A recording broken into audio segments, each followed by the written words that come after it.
யாருக்கெல்லாம் இந்த விஜய பண்ணது சுத்தமா பிடிக்கலையோ, மறக்காம நம்ம வீடியோக்கு ஒரு லைக் பண்ணிட்டு கமெண்ட்ல சொல்லுங்க.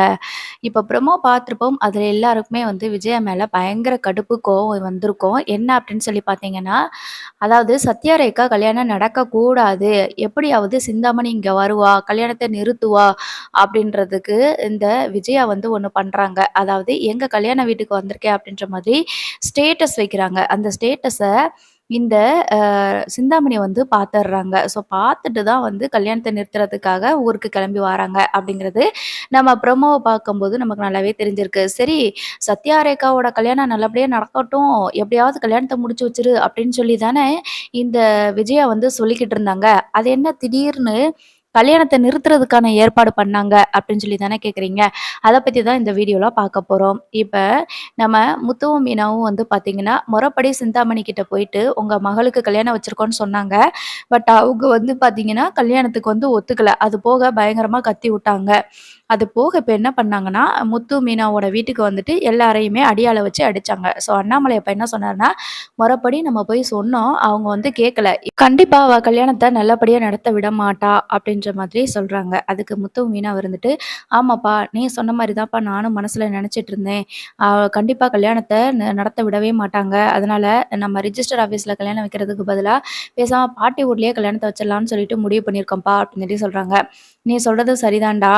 ஆனா, எதுனாலும் கவனமா பார்த்து இருக்கணும்." அப்படின்ற மாரி சொல்றாங்க. சரிப்பா, ஒண்ணும் பிரச்சனை இல்ல." அப்படின்னு சொல்லிட்டு, இப்ப பாட்டிக்கு நம்ம முத்து வந்து கால் பண்றாங்க. "பாட்டி, நான் வந்து நாளைக்கு வந்து சத்யாவையும் ரேகாவையும் கூப்பிட்டுக்கிறேன்னு சொன்னேன்ல. வேண்டாம் பாட்டி, கல்யாண ஏற்பாடு நம்ம வீட்ல வச்சே பண்ணிறலாம்." அப்படின்னு சொல்லி சொல்றாங்க. "என்ன முத்து சொல்ற? வீட்ல வச்சே கல்யாண ஏற்பாடு பண்ணிறவா? ஏன்?" அப்படின்னு சொல்லிட்டு கேட்கும்போது, "இல்ல பாட்டி, இங்க ரேகாவோட அம்மா கண்டிப்பா கல்யாணம் நடத்த விடமாட்டாங்க அப்படின்னு தோணுது. அதனால தான் சொல்றேன். பேசாம அவங்களோட கல்யாணத்த நம்ம ஊர்ல வச்சே நடத்திடலாம்னு நெனைக்கிறேன் பாட்டி. உனக்கு எதுவும் சிரமமான்னு?" சொல்லிட்டு கேட்குறாங்க. "என்னடா இப்படி ஒரு கேள்வி கேட்குற?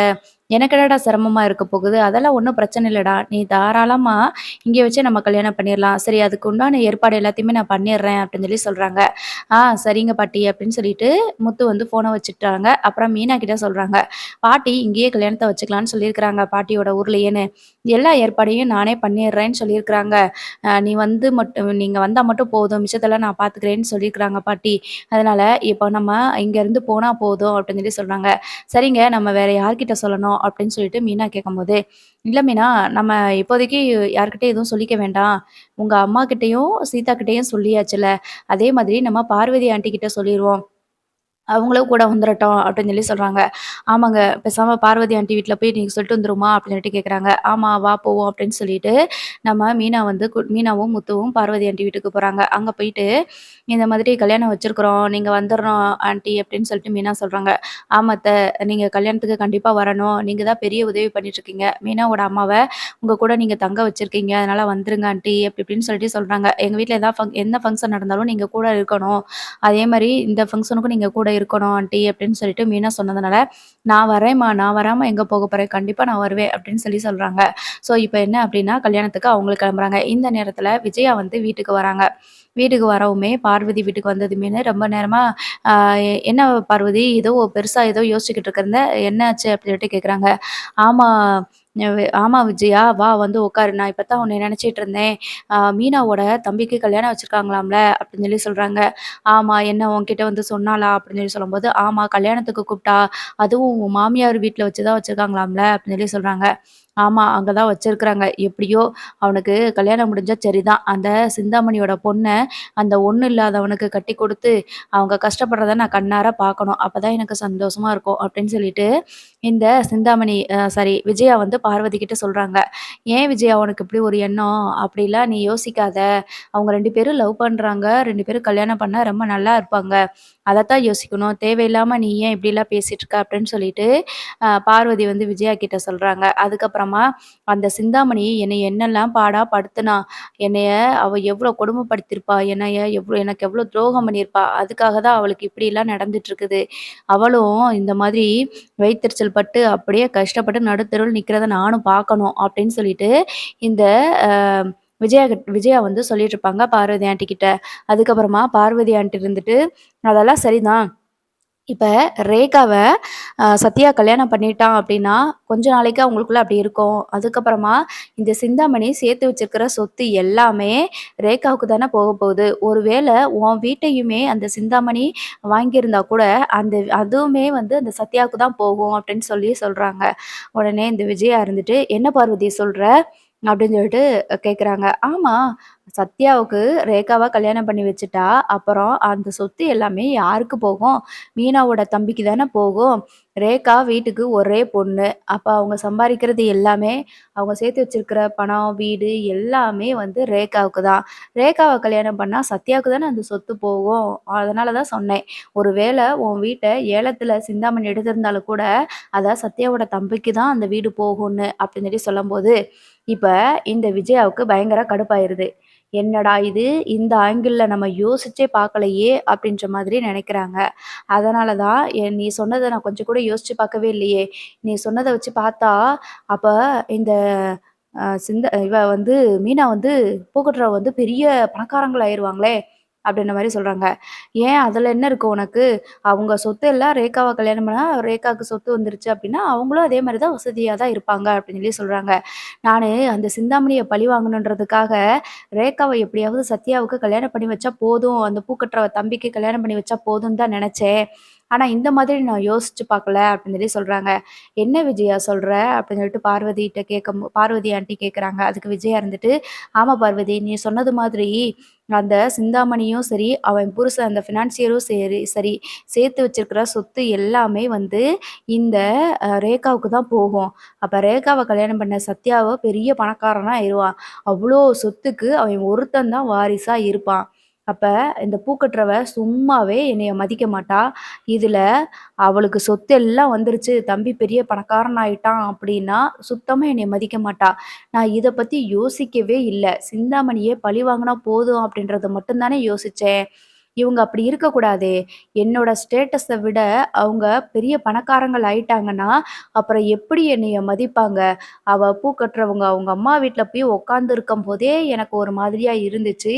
இப்ப வாடகை வீட்லயே இருப்பா. அந்த ரேகாவ கல்யாணம் முடிச்ச உடனே பெரிய பங்களாலலாம் போய் இருப்பா. அப்படின்னு சொல்லிட்டு இந்த விஜயா வந்து கெட்ட எண்ணம் பிடிச்ச விஜயா வந்து யோசிக்க ஆரம்பிக்கிறாங்க. பார்வதி கிட்டயும் சொல்றாங்க. அதெல்லாம் பெருசா எதுவும் யோசிக்காத. கல்யாணம் நடக்கட்டும். அப்படிலாம் அவங்க வந்து காசு பணத்துக்கு ஆசைப்பட்டெல்லாம் வந்து ரேகாவ கல்யாணம் பண்ணியிருக்க மாட்டாங்க.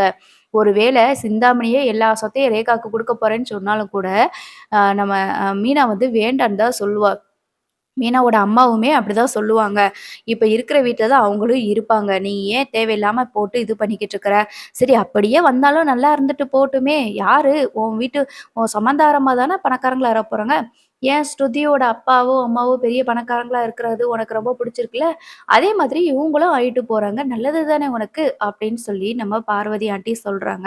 ஆனா விஜயா இப்ப தான் வந்து இத பத்தி யோசிக்க ஆரம்பிக்கிறாங்க. ஐய்யய்யோ! இப்படி கல்யாணம் பண்ணிக்கிட்டானா, அவன் பெரிய பணக்காரன் ஆயிருவானே! அப்படின்ற மாதிரி யோசிக்க ஆரம்பிக்கிறாங்க அவங்க இப்போ. ஸோ, இப்ப கல்யாணத்த வந்து நிறுத்த முடியாது. ஏன்னா, மறுநாள் காலையில எல்லாருமே கல்யாணத்துக்கு கிளம்பி போறாங்க. இப்ப கல்யாணத்துக்கு பாட்டி வீட்டுக்கு தான் போறாங்க. வீட்டுக்கு போனதுமே வந்து, நான் வழக்கம் போல லாஸ்ட் வீடியோல சொன்னது மாதிரி போனதுமே, நம்ம சந்திரா வந்து சத்யாவ கட்டி பிடிச்சுட்டு, "டேய் நல்லா இருக்கியா?" அப்படின்ற மாதிரி கேட்குறாங்க. "நான் நல்லா இருக்கேன்ம்மா. நீ எதுக்கும்மா அழுதுகிட்டு இருக்கிற?" அப்படின்னு சொல்லி சொல்றாங்க. "இதெல்லாம் தேவையா சத்யா? இந்த பொண்ண நான் நீ கல்யாணம் பண்ணணும்னு சொல்லிட்டு, பாரு எல்லாருக்குமே எவ்வளோ கஷ்டம் தெரியுமா? உனக்கு தெரியுமா? அந்த பொண்ணோட அம்மா அந்த சிந்தாமணியும், அவங்க அப்பாவும் சேர்ந்து நம்ம வீட்ல உன் மாமாவையும், அக்காவ அவங்க குடும்பத்தில இருக்கவங்க எல்லாரையும் அடிச்சிருக்கிறாங்க அடியால வச்சு அப்படின்னு சொல்லி சொல்றாங்க. தெரியுமா? அக்கா சொன்னா அப்படின்னு சொல்லி சொல்றாங்க. இது எவ்வளோ பெரிய கஷ்டம் சத்யா. கொஞ்சமாவது நீ புரிஞ்சுக்கிட்டியா? அப்படின்னு சொல்லி சொல்றாங்க. உடனே சீதா இருந்துட்டு, என்னம்மா நீ இப்படி பேசிட்டு இருக்கிற? நாளைக்கு கல்யாணத்த வச்சுட்டு நீ இவன்கிட்ட வந்து இப்படி பேசிட்டு இருக்கிற? கொஞ்சம் அமைதியா இரும்மா அப்படின்னு சொல்லிட்டு சீதா சொல்றாங்க. அதுக்கப்புறமா ரேகா வரவுமே, ரேகா கிட்ட வந்து நம்ம மீனா போய் பேசுறாங்க. "என்ன ரேகா நல்லா இருக்கியா?" அப்படின்னு சொல்லிட்டு, "நல்லா இருக்கேன் மீனாக்கா" அப்படின்னு சொல்லி சொல்றாங்க. அதுக்கப்புறமா எங்க அம்மா வந்து வீட்ல பெரிய பிரச்சனை பண்ணிட்டாங்களாமே அப்படின்னு சொல்லி சொல்றாங்க. ஆமா, கண்டிப்பா அவங்க இதெல்லாம் பண்ணத்தானே செய்வாங்க. அப்படி ஏதாவது ஒண்ணு பண்ணல அப்படின்னா தான் அது வந்து அதிசயம். அவங்க இந்த மாரி பண்ணதெல்லாம் நாங்க எதிர்பார்த்தது தான். இத பத்திலாம் நீ பெருசா எதுவும் கவலைப்படாத அப்படின்ற மாதிரி அவங்க வந்து சொல்லிடுறாங்க. அதுக்கப்புறமா நம்ம முத்துவும், மீனாவும் இருந்துட்டு, "என்ன பாட்டி கல்யாணத்துக்கு தேவையானது எல்லாமே வந்து ரெடி ஆயிருச்சா?" அப்படின்னு சொல்லி கேட்குறாங்க. "நான் எல்லாத்தையுமே வாங்கிட்டேன்டா. ஆனா, நீங்க இப்ப டவுனுக்குள்ள போயி தாலியும், மாப்பிள்ளைக்கும், பொண்ணுக்கும் வேஷ்டி, சட்டை, சேலை மட்டும் வாங்கிட்டு வந்துடுறீங்களா?" அப்படின்னு சொல்லி சொல்றாங்க. "இது வரும்போதே வாங்கியிருப்பேன்ல பாட்டி" அப்படின்னு சொல்லி சொல்லும்போது, "இல்லடா நீங்க என்ன அவசரத்துல வந்துட்டுருக்கீங்களோ, ஏன்னா யாரும் பாத்துறக்கூடாது, உங்கள ஃபாலோ பண்ணக்கூடாதுன்னு சொல்லிட்டு வந்துட்டுருப்பீங்க. அதனால தான் இது சொல்லல. அதனால நம்ம பக்கத்துல இருக்கிற டவுன்ல போய் வாங்கிட்டு வந்துரலாம்" அப்படின்னு சொல்லிட்டு பாட்டி சொல்றாங்க. உடனே நம்ம மீனாவும், முத்துவும் போயி தாலி, அப்புறம் ட்ரெஸ் இதெல்லாம் பர்ச்சேஸ் பண்ணிட்டு வராங்க. ப்ரமோல காட்டுனது மாதிரி கல்யாணத்துக்கு எல்லாமே ரெடி ஆயிட்டாங்க. இப்போ விஜயாவுக்கு இந்த கல்யாணத்த எப்படியாவது தடுத்து நிறுத்தணுமே அப்படின்னு சொல்லிட்டு ஒரே எண்ணம். ஏன்னா, நம்ம இதுக்கு முன்னாடி சொன்னது மாதிரி தான் சத்யா வந்து ரேகாவ கல்யாணம் பண்ணிட்டா பெரிய பணக்காரன் ஆயிருவானே! நம்மள விட அவங்க வந்து வசதியில கூடிருவாங்களே! அப்படின்னு சொல்லிட்டு ஒரு இது வந்து பயம் வந்து இந்த விஜயாவுக்கு வந்து வந்துருச்சு. உடனே பார்வதி கிட்ட, "இந்த கல்யாணம் நடக்காது" அப்படின்னு சொல்லி சொல்றாங்க. "என்ன விஜயா சொல்ற நீ? இந்த கல்யாணம் நடக்காதுன்னு சொல்ற? அப்படிலாம் எதுவும் அதெல்லாம் ஒண்ணும் நடக்காது. இப்போ உங்க 2 பேருக்கும் சத்யாவுக்கும், ரேகாவுக்கும் கல்யாணம் முடிஞ்சிரும். நீ எதிர்பார்க்குற மாதிரிலாம் கல்யாணம்லாம் நிக்காது" அப்படின்னு சொல்லி சொல்றாங்க.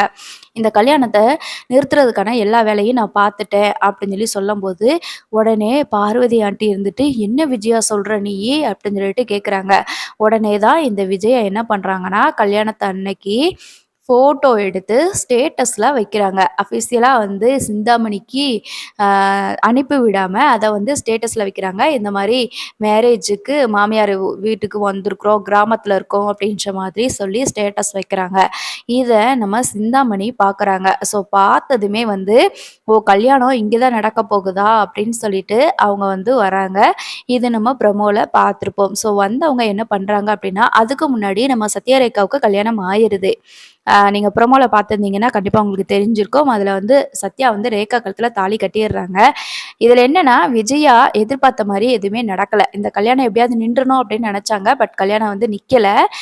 சத்யா வந்து ரேகா கழுத்துல தாலி கட்டிட்டாங்க. ஸோ இத கோவப்பட்டு இந்த சிந்தாமணி வந்து பயங்கரமா கத்துறாங்க. "இப்படி தாலி கட்டிட்டியா? உன்னை உயிரோடயே விடமாட்டேன்" அப்படின்னு சொல்லிட்டு, வேகமா வந்து வெட்டணும் அப்படின்னு சொல்லிட்டு போறாங்க. நம்ம முத்து வந்து தடுத்து நிறுத்துறாங்க.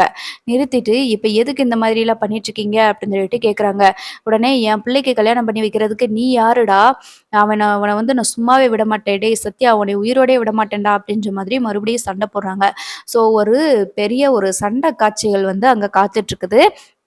அடியாட்களும் வந்து பார்த்தீங்கன்னா, அடிக்கிறதுக்கு வரும்போது, அந்த ஊர்ல இருக்கிற ஊர்க்காரங்க எல்லாருமே வந்து தடுத்து நிறுத்திர்றாங்க. அடியாட்கள வந்து அடிக்க விடாம, இந்த மாரி ஊருக்குள்ள வந்து ஒரு கிராமத்துல இப்படிலாம் வந்து நீங்க சண்டை போட்டுட்டு இருக்கக்கூடாது அப்படின்னு சொல்லிட்டு, ஊர் பஞ்சாயத்துக்கு முன்னாடி இருக்கிறவங்க எல்லாருமே வந்து பார்த்தீங்கன்னா, சண்டைய விலக்கி விடுறாங்க. அதுக்கப்புறமா இந்த ஃபினான்சியர் ஏற்கனவே வந்து கன் வச்சிருக்கிறேன் அப்படின்னு சொல்லி சொன்னார்ல, அவர் வந்து நான் இப்பயே இவன வந்து சுட்டுறேன் அப்படின்ற மாதிரி அவர் வந்து கன் எடுக்குறாரு. உடனே சத்யாவ வந்து சுடுறதுக்கு நேரா நிக்கும்போது, இந்த ரேகா வந்து "முதல்ல என்ன சுடுங்கப்பா. நான் தான்ப்பா முதல்ல இந்த சத்யா மேல ஆசைப்பட்டேன். நான் தான் சத்யா கிட்ட லவ் பண்றத நான் தான் ப்ரப்போஸ் பண்ணேன் ஃபர்ஸ்ட்டு. அதனால நீங்க சுடுறதா இருந்தா என்னைய சுடுங்க ஃபர்ஸ்ட்டு. சத்யா கூட வேண்டாம். இது செட் ஆகாது." அப்படின்ற மாதிரி சொன்னா. நான் தான் விடவே இல்ல. அப்போ நானும் தானே தப்பு பண்ணியிருக்கேன். அப்ப என்னைய தான் நீங்க முதல்ல சுடணும் அப்படின்னு சொல்லி சொல்றாங்க. உடனே 2 பேரையும் சேர்த்து சுட்டுறங்கமே, இவ இவ எதுக்கு? நமக்கு பிள்ளைன்னு எதுக்கு இருக்கணும்? அப்படின்ற மாதிரி சொல்லும்போது, நம்ம பாட்டி இருந்துட்டு, "2 பேருமே வயசானவங்க தானே! ஏன் இப்படி யோசிக்கிறீங்க? பெரிய ஆள் மாதிரி யோசிங்க. ஒரு சின்ன சிறுசுங்க ஆசைப்பட்டுருச்சு அப்படின்னா, அவங்க சந்தோஷப்பட்ட வாழ்க்கைய வாழ்ந்துட்டு போகட்டுமே! இதுல என்ன இருக்கு உங்களுக்கு?" அப்படின்ற மாதிரி சொல்லும்போது, சிந்தாமணி இருந்துட்டு, "உங்களுக்கெல்லாம் இத பத்தி எதுவும் தெரியாது. உங்களுக்கு வயசாயிருச்சு. இருந்தாலும் ஒரு தரம் வேண்டாமா? தகுதி வேண்டாமா? இப்படி யாருக்கு கல்யாணம் பண்ணி வைக்கிறதுன்னு தெரிய வேண்டாமா?" அப்படின்ற மாதிரி சொல்லிட்டுருக்காங்க. ஸோ இவ்வளோ பெரிய பஞ்சாயத்துல வந்து பார்த்தீங்கன்னா, போலீஸ்காரங்களும் வந்துடுறாங்க. வந்துட்டு இங்க என்ன பஞ்சாயத்து அப்படின்ற மாதிரி கேட்கும்போது, ஊர்க்காரங்க வந்து சொல்றாங்க, இந்த மாரி கல்யாணம் நடந்திருக்கு அப்படின்னு சொல்லிட்டு. அப்ப அவங்க வந்து போலீஸ்காரங்க வந்து விசாரிக்கிறாங்க. அதுல சத்யாவும், ரேகாவும் வந்து மேஜர் நாங்க வந்து விருப்பப்பட்டு கல்யாணம் பண்ணிக்கிட்டோம் அப்படின்ற மாதிரி சொல்றாங்க. இவங்க வந்து எங்கள வந்து கொல்றதுக்கு பார்க்குறாங்க. இவங்க கிட்ட இருந்து எங்களுக்கு பாதுகாப்பு வேணும் அப்படின்ற மாதிரி சொல்றாங்க. ஸோ சொன்னதுனால இப்ப என்ன ஆகுது அப்படின்னு சொல்லி பார்த்தீங்கன்னா, 2 பேருமே வந்து போலீஸ் கஸ்டடியில வந்து எடுத்துட்டு போயிர்றாங்க. கூட்டிட்டு போயிர்றாங்க நம்ம போலீஸ் ஸ்டேஷனுக்கு. அதுக்கப்புறமா சமரசமா பேசி, அவங்களோட லைஃபு அவங்க வாழட்டும். அவங்கள வந்து நீங்க எந்த டிஸ்டர்பும் பண்ணக்கூடாது. அவங்களுக்கு ஏதாவது ஒரு பிரச்சனைனா, அதுக்கு நீங்க தான் காரணம் அப்படின்ற மாதிரி சொல்ல, உடனே இந்த சிந்தாமணி இருந்துட்டு இனிமே நீ எனக்கு பொண்ணு கிடையாது. அ எங்களுக்கு எங்க பொண்ணு செத்து போயிட்டா. இனிமே நான் வந்து உன் மூஞ்சிலயே முழிக்க மாட்டேன். எந்த காரணத்துக் கொண்டும் நீ வந்துறக்கூடாது. அதேமாரி என்னோட சொத்துல உனக்கு எந்த இதுவுமே கிடையாது. எந்த உரிமையுமே கிடையாது." அப்படின்ற மாதிரி இந்த சிந்தாமணி வந்து ரொம்ப கோவத்துல வந்து கத்தி சொல்லுவாங்க. அப்ப நம்ம ரேகா இருந்துட்டு, "உங்களோட காசு, பணம் எனக்கு எப்பயுமே தேவையில்லம்மா. நானு அப்ப சொன்னது தான் இப்பயும் சொல்றேன். நீங்க காசு பணம் குடுத்து நீங்க என்ன எவ்வளவோ படிக்க வச்சிருக்கீங்க, செஞ்சிருக்கீங்க. நான் இல்லன்னு சொல்லல. ஆனா 2 பேருமே எனக்கு நீங்க வந்து எந்த பாசமும் காட்டுனது கிடையாது. நீங்க உங்களோட வேலைய தான் பார்த்துருக்கீங்க. நீங்க போய் பணம், காசு சம்பாரிக்கிறத மட்டும் தான் குறியா இருந்திருக்கீங்க. எனக்கு பாசம் கிடைச்சது கிடையாது. ஆனா சத்யா குடும்பம் அப்படி கிடையாது. அவங்க கிட்ட காசு, பணம் வேணா, வசதியில வேணா நம்மள விட கம்மியா இருக்கலாம். ஆனா அவங்க ரொம்ப அன்பாவும், பாசமாவும் இருக்கிறாங்க ஒருத்தருக்கு ஒருத்தர். அதனால நான் நல்லா சந்தோஷமா தான் இருப்பேன்." அப்படின்னு சொல்லி சொல்றாங்க. "நீ என்ன பைத்தியமாடி? நீ ஃபாரின்ல படிச்சு வளர்ந்தவ. போயும் போய் இப்படி ஒருத்தன போய் கல்யாணம் பண்ணியிருக்கிறியே! அங்க வந்து உனக்கு அவங்க வீட்ல ஏதாவது ஒரு வசதி இருக்குமா சொல்லு?" அப்படின்னு சொல்லி சொல்லும்போது, நம்ம மீனா இருந்துட்டு, "அ என்ன வசதி? பெரிய வசதி? சந்தோஷமா இருந்தா அது ஒண்ணே போதும்." அப்படின்ற மாதிரி சொல்றாங்க. "என்னைய நீ தோற்கடிச்சிட்டன்ற திமிருல பேசுறியா? உன்கிட்ட நான் ஒவ்வொரு தடவையும் தோத்து போய்க்கிட்டே இருக்கிறேன்ல." அப்படின்ற மாதிரி சொல்லி, இந்த சிந்தாமணி என்ன சொல்றாங்கன்னா, "இனிமே நான் எதுக்கு உயிரோட இருக்கணும்? நீ என்னைய எலக்ஷன் டயத்துல தோற்கடிச்ச. அதுக்கும் பேசாம இருந்துட்ட. என்கிட்ட இருக்கிற ஆட்கள் எல்லாத்தையுமே வந்து எனக்கு எதிரா திருப்பி விட்ட. அதுக்கும் பேசாம இருந்தேன். ஆனா, இப்போ நீ என்னடான்னா, என் பொண்ணையே வந்து உன் தம்பிக்கு கல்யாணம் பண்ணி வச்சு, இது என் பொண்ணோட வாழ்க்கையில முடிவெடுக்க வேண்டியதுலயும் என்னைய தோற்கடிச்சிட்டேல்ல. இனிமே எதுக்கு நான் உயிரோட இருக்கணும்?" அப்படின்ற மாதிரி சொல்லும்போது, மீனா இருந்துட்டு, "எதுக்கு இப்படிலாம் பேசிட்டு இருக்கிறீங்க? அப்படிலாம் இத பத்திலாம் பேசாதீங்க. இப்படிலாம் பேசாதீங்க. உங்க பொண்ண நாங்க காப்பாத்தியிருக்கோம். கொஞ்சம் யோசிச்சு பாருங்க. உங்களுக்கு பொண்ணு இல்லாம, உங்க பொண்ணு ஏதாவது ஒண்ணு இந்த மாரி பண்ணியிருந்தா, அப்ப நீங்க சந்தோஷமா இருந்திருப்பீங்களா? இல்லைல்ல. ஒரு பொண்ணு என்ன கேட்டுச்சு? நீங்க என்னைய சின்ன வயசுலேருந்து படிக்க வைக்கிறீங்க. நல்லா காசு, பணம் செலவு பண்ணி. ஆனா 2 பேருமே என்கிட்ட அன்பா இருந்ததில்ல. எனக்கு பாசம் தான் வேணும். அன்பு தான் முக்கியம்னு சொல்லிட்டு அந்த பொண்ணு வந்திருக்குது அப்படின்னா, இதுலேருந்து தெரிய வேண்டாமா? ஒரு பெத்த தாய் தகப்பனை எதிர்த்து தானே வந்து கல்யாணம் பண்ணுது அப்படின்னா, அப்ப அந்த அளவுக்கு நீங்க அந்த பொண்ணுகிட்ட வந்து பாசம் கட்டியிருக்கீங்க. தப்பு ரேகா மேல கிடையாது. உங்க மேல தான்." அப்படின்னு சொல்லி சொல்றாங்க. "இந்த அட்வைஸ்லாம் உன்கிட்ட நாங்க கேட்டோமா? இந்த அட்வைஸ்லாம் நான் உங்ககிட்ட கேட்கவே இல்ல. தேவையில்லாததெல்லாம் பண்ணிக்கிட்டு இருக்காத. நீ எப்படியோ சாதிச்சிட்டல்ல. நீ எப்படி இவன் உயிரோட இருக்கிறான்னு நானும் பார்க்கத்தானே போறேன். நீங்க உள்ள சென்னைக்குள்ள வரத்தானே போறீங்க." அப்படின்ற மாரி சொல்றாங்க. அதுக்கு முத்து இருந்துட்டு, "நான் இப்பயும் சொல்றேன். வந்தது வந்துட்டீங்க. 2 பேரையும் பொண்ணையும், மாப்பிள்ளையும் வாழ்த்திட்டு போங்க. இப்போ உங்க பொண்ணு சந்தோஷமா இருந்தா, அது உங்களுக்கு சந்தோஷம் தானே! நீங்க நினைக்கிற மாதிரி ஒரு பணக்கார இடத்துல கல்யாணம் பண்ணி குடுத்துட்டு, அவ கஷ்டப்பட்டு வாழ்நாள் முழுவதும் கஷ்டப்பட்டுட்டு இருக்கிறதுக்கு பதிலா, இப்படி இருக்கிறது நல்லது தானே!" அப்படின்னு சொல்லி சொல்றாங்க. உடனே சிந்தாமணி வந்துட்டு, "ஏங்க இவங்க அம்மா கூட சேர்ந்து என் மகளையும் பூ கட்ட சொல்றியா? இதுக்கு தான் நாங்க ஃபாரின்க்கு அனுப்பி படிக்க வச்சோமா?" அப்படின்ற மாதிரி சொல்றாங்க. ஸோ ஒரு மிகப்பெரிய பஞ்சாயத்து தான் வந்து நடந்துட்டு இருக்குது. இப்போ ஓரளவுக்கு பேசி முடிச்சு என்ன பண்ணிடுறாங்க அப்படின்னா, இந்த சிந்தாமணிய வந்து சொல்லிடுறாங்க, "எங்களுக்கு சொத்துல எந்த பங்குமே கிடையாது. இனிமே சொத்துல எந்த உரிமையும் கிடையாது. இனிமே நீ வந்து அம்மா, அப்பான்னு தேடி வராத." அப்படின்னு சொல்லிட்டு அங்கருந்து கிளம்பி போயிர்றாங்க. இப்போ சத்யா ரேகாவுக்கு வந்து பார்த்தீங்கன்னா, கல்யாணம் முடிஞ்சிருச்சு. இருந்தாலும் மத்த சடங்குகள்லாம் செய்யணும் அப்படின்னு சொல்லிட்டு, "ரேகா நீ கவலைப்படாத. உங்க அம்மா, அப்பா இப்ப அப்படிதான் சொல்லுவாங்க. அதுக்கப்புறம் காலப்போக்குல அவங்களே வந்து மாறிருவாங்க. என்னதான் இருந்தாலும் அவங்க பெரிய இடம் ரொம்ப பணக்காரங்க. உன்னைய இத விட ஒரு நல்ல இடத்துல கல்யாணம் பண்ணி குடுக்கணும். பணக்கார வீட்ல கல்யாணம் பண்ணி குடுக்கணும் அப்படிலாம் வந்து எதிர்பார்க்கிறது சரிதானே. அதனால அவங்களோட கோபம் எல்லாம் தீரட்டும். இப்போ அதுக்கப்புறமா நீங்க மறுபடியும் பழையபடி போய் பேசலாம். கொஞ்ச நாளைக்கு நீங்க பொறுமையா தான் இருக்கணும்." அப்படின்னு சொல்லி சொல்றாங்க. அதுக்கப்புறமா பாட்டி இருந்துட்டு, "அதெல்லாம் இருக்கட்டும்மா. நீ வந்து நல்லபடியா சத்யா கூட நல்லபடியா வாழணும். அதே மாரி இந்த வீட்ல உனக்கு நல்லாவே தெரியும். உங்க வீட்ல இருக்கிற மாதிரி காசு, பணம், வசதி அப்படிலாம் இருக்காது. நீ எல்லாத்தையுமே அட்ஜஸ்ட் பண்ணிட்டு தான் இருக்கிற மாதிரி இருக்கும். ஆனா, நீ ரொம்ப அறிவான பொண்ணு. இதெல்லாம் உனக்கு தெரியும். தெரிஞ்சு தான் நீ வந்து சத்யா விரும்பியிருக்கன்றது எனக்கு தெரியும். அதனால உனக்கு எந்த ஒரு அட்வைஸ் பண்ணணும் அப்படின்ற அவசியமே இருக்காது. நீ பார்த்து பக்குவமா நடந்துப்பன்னு நம்புறோம்." அப்படின்னு சொல்லி சொல்றாங்க. ஸோ இதெல்லாம் நடந்துட்டு இருக்கும்போது, நம்ம பார்வதி ஆன்டி வந்து விஜயா கிட்ட சொல்றாங்க, "என்ன விஜயா, நீ நெனச்சது எதுவுமே நடக்காம போயிருச்சா?" அப்படின்னு சொல்லி சொல்றாங்க. ச்சே! நான் நெனச்சது எதுவுமே நடக்காம போயிருச்சே! இந்த சத்யா ரேகாவ கல்யாணம் பண்ணிட்டானே! இனிமே இந்த சொத்து எல்லாமே இவனுக்கு தானே! அப்டின்னு சொல்லி சொல்றாங்க. அதான் சிந்தாமணி தெளிவா சொல்லிட்டு போயிட்டாங்கல்ல. சொத்துல எந்த உரிமையும் கிடையாது அப்டின்னு சொல்லிட்டு, அதுக்கு கூட சத்யாவும் சரி, அந்த பொண்ணும் சரி என்ன சொன்னாங்க, "உங்க சொத்துல 5 பைசா கூட எங்களுக்கு வேண்டாம். நாங்க நிம்மதியா உழைச்சு சாப்ட்டுக்குருவோம்" அப்டின்னு சொல்லி சொல்றாங்கல்ல. இதுதான் மீனாவோட குடும்பம். பெருசா காசு பணத்துக்குன்னு எதுக்குமே ஆசைப்பட மாட்டாங்க. ஆனா, நீ இருக்கியே, இவங்களோட வாழ்க்கைய கெடுக்கணும் அப்படின்றதுக்காகவே இப்படி பண்ணியிருக்கியே அப்படின்னு சொல்றாங்க. அதான் இப்ப கல்யாணம் நடந்துருச்சுல்ல, இப்ப என்ன அப்படின்னு சொல்லும்போது சொல்லிட்டு இருக்கும்போது தான், இப்ப முத்துவுக்கு டவுட் வருது. இப்போ பாட்டியோட ஊர்ல தான் கல்யாணம் ஆயிருக்கு அப்படிங்கிறத எப்படி சொல்லியிருப்பா? யார் சொல்லியிருப்பா? எப்படி தெரிஞ்சிருக்கும்? அப்படின்ற மாதிரி பேசம்போது, அப்பதான் எதர்ச்சியா ஸ்ருதி நம்ம விஜயாவோட ஸ்டேட்டஸ பார்க்குறாங்க. ஆன்டி ஸ்டேட்டஸ் வச்சிருக்கிறாங்க. அத சிந்தாமணி பார்த்துருக்காங்க போல இருக்குது அப்படின்ற மாதிரி சொல்றாங்க. உடனே அண்ணாமலை அப்பா "இது என்ன உனக்கு?" அப்படின்னு சொல்லிட்டு கேட்டு திட்டுறாங்க. அதுக்கு விஜயா "இதில என்னங்க இருக்குது? நான் சிந்தாமணி என்னோட வாட்ஸ்அப்ல இருப்பான்னு சொல்லிட்டு எனக்கு ஞாபகமே இல்ல. நானு கிராமத்துக்கு வந்திருக்கிறேன். கிராமத்தில கல்யாணம் அட்டெண்ட் பண்ண போறேன் அப்படின்னு சொல்லிட்டு எதர்ச்சியா ஸ்டேட்டஸ் போட்டேன். அது சிந்தாமணி பார்த்துட்டு வருவாங்கன்னு சொல்லிட்டு நான் யோசிக்கவே இல்ல." அப்படின்ற மாதிரி இந்த விஜயா சொல்லம்போது, "இதெல்லாம் நீங்க வேணும்னு பிளான் பண்ணி பண்ண மாரி தாம்மா இருக்குது." அப்படின்னு சொல்லிட்டு முத்து சொல்றாங்க. அதுக்கு, "டேய் இவங்க 2 பேரையும் கல்யாணம் பண்ணி வைக்கணும்னு சொன்னதே நான் தான். இவங்கள பிறகு கல்யாணத்த நடத்த விடாம எப்புட்றா நான் நுப்பாட்டுவேன்னு சொல்லி நெனச்சேன்.